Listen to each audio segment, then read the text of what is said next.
Avui, 2 d'abril, hi ha hagut la més jornada de la CUP per construir el programa marc. El títol de la trobada avui es deia Cultura, Llengua i Educació. Hi havia diferents representants de diferents entitats d'aquí a Tarragona que explicaven la seva situació i feien propostes de com agradaria que fos la situació, si en tot cas que hi hagués la CUP, per millorar la seva situació en la política municipal. Ha participat un representant de l'Assemblea de Joves de l'Hospira, una representant de les Barraques de Tarragona, una representant de l'agrupament Escolta Guia Fent Camí, també ha vingut el president de la Plataforma per la Llengua del Tarragonès i una representant de la coordinadora de Tarragona Decideix. També ha vingut un activista cultural de l'Associació de Música de Tarragona.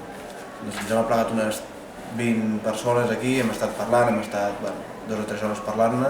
El debat ha anat més enllà d'aquestes qüestions concretes, que ha estat bé, s'ha aprofundit en qüestions sobre la democràcia participativa i s'han recollit totes les propostes concretes que feien cadascun d'aquests col·lectius. Tot i així, aquest debat no ha quedat aquí, totes les propostes, si hi ha noves propostes, segueixen obertes, es poden enviar al mateix correu electrònic i en tot cas la CUP ho recollirem.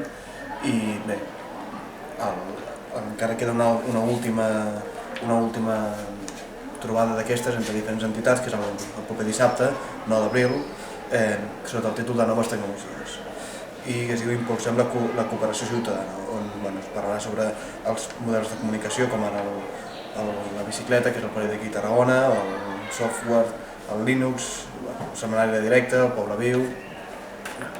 Per altra banda, abans d'aquest dissabte, el dimarts hi ha la concentració aquí a la plaça de la Font, dimarts dia 5 d'abril a les 7 de la tarda per el company Jordi, que el dia 6 té un judici en què la Guàrdia Urbana l'acusa d'atemptat a l'autoritat, d'agressions, i un total de càrrecs que podrien traduir-se en 2 anys i mig de presó.